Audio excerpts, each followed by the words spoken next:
Estamos de vuelta con Eduardo Quintana, especialista en regulación de telecomunicaciones, para conversar sobre el tema de la instalación de las antenas celulares, si son cancerígenas, no son cancerígenas, está bien regulado o no.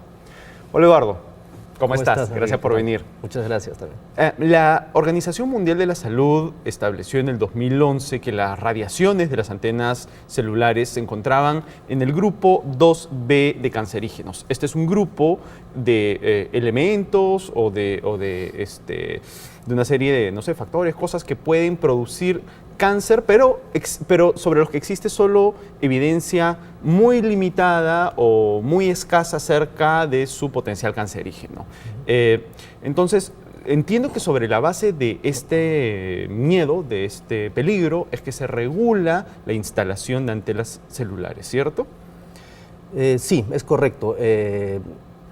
Digamos, siempre hay algún tipo de motivación para generar algún tipo de regulación y en este caso es la existencia de este riesgo que, como bien dices, en principio es un riesgo que no está demostrado de forma fehaciente, pero sin embargo como genera, digámoslo así, ruido o determinada animadversión por parte de la mayoría de la población, dado que es un tema de riesgo de cáncer, suele involucrar algún tipo de regulación, que puede ser regulación bastante drástica, extrema, o regulación más, digámoslo así, más suave o como le dicen, de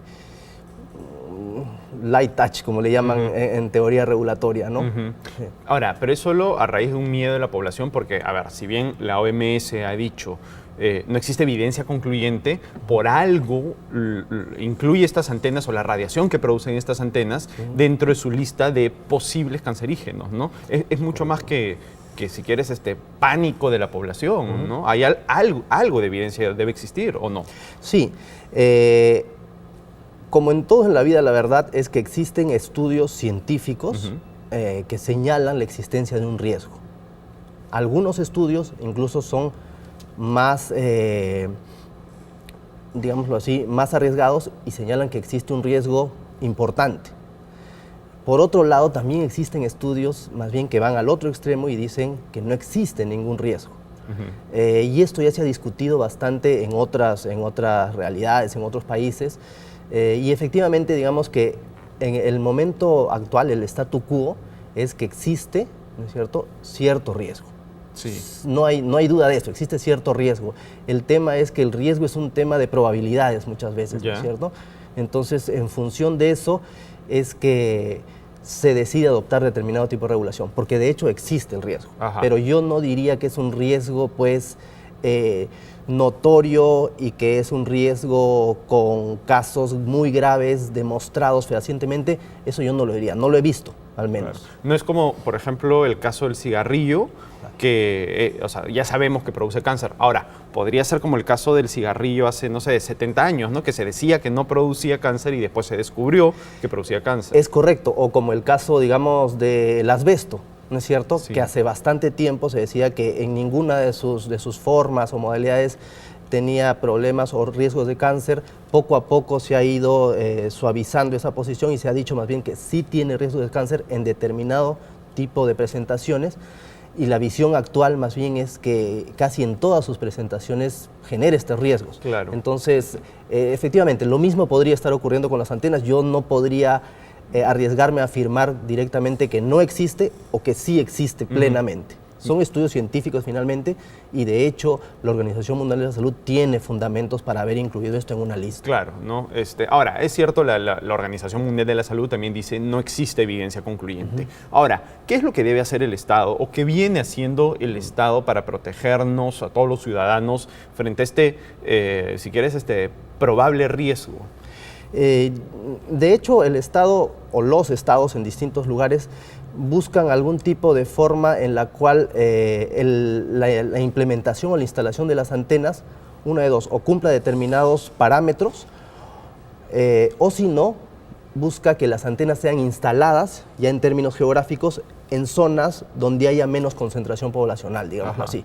Estas son algunas de las formas en que se suele intervenir en este tipo Sí. de circunstancias, ¿no es cierto? ¿Y tú cómo ves la regulación que tenemos ahora en Perú? Porque hay ahora una serie de movimientos vecinales, especialmente el más, si quieres, notorio ha sido el de San Isidro, de vecinos que lo que dicen es, oye, ha empezado a surgir más casos de cáncer en la zona y le están echando la culpa a las antenas. Es cierto, sin ningún, si quieres, sustento que demuestre la causalidad, ¿no? Ujú.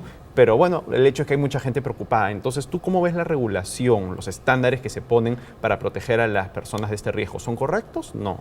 En principio yo creo que los actuales están dentro de lo aceptable, lo correcto. Ajá. Más bien tomar otras medidas de repente puede llevarnos al riesgo de, uno, crear una situación de riesgo mayor al que realmente existe y tomar medidas que determinen, por ejemplo, que las antenas estén ubicadas, pues, por ejemplo, solo en el morro solar, Ya. ¿no es cierto? Y entonces eso de hecho genera también problemas, no solo para las empresas de costos, sino genera temas también de la dificultad que es colocar, por ejemplo, ya en zonas donde a la fecha está sumamente poblado de antenas, ¿no?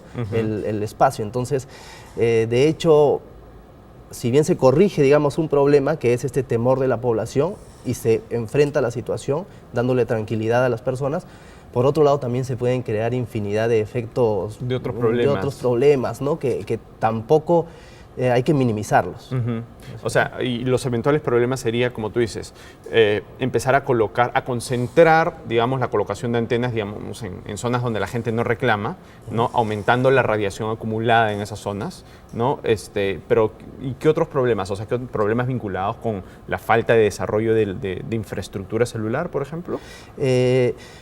Veámoslo así, el tema de la infraestructura de telefonía móvil requiere pues crear esta especie de células, ¿no es cierto? Sí. Todo el territorio está cubierto por células en las cuales cada antena va tomando la comunicación donde termina el alcance de la otra antena.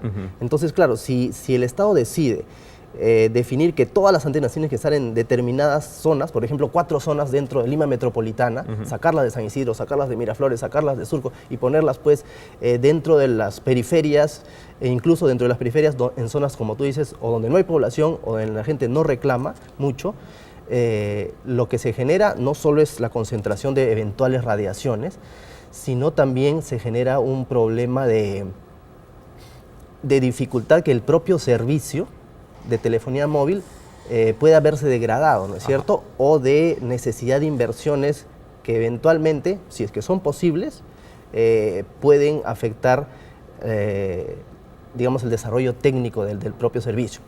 La internet o otro tipo de servicios de llamadas o lo que fuera, hacerlos cada vez más complicados o de repente hacer que el acceso a internet móvil, por ejemplo, sea mucho más lento y cosas de esa naturaleza. Que si bien uno comparando podría decir, bueno, pero esos problemas son menores que un riesgo a la vida, a la salud, finalmente, si el riesgo a la vida no es tan claro, el costo que se genera o la complicación que se genera, no solo a los operadores, sino a los usuarios del servicio, también podría ser un costo innecesario y eventualmente un costo, en algunos casos, inaceptable, creo yo. Ajá, perfecto. Muchísimas gracias, Eduardo. Encantado, muchas gracias.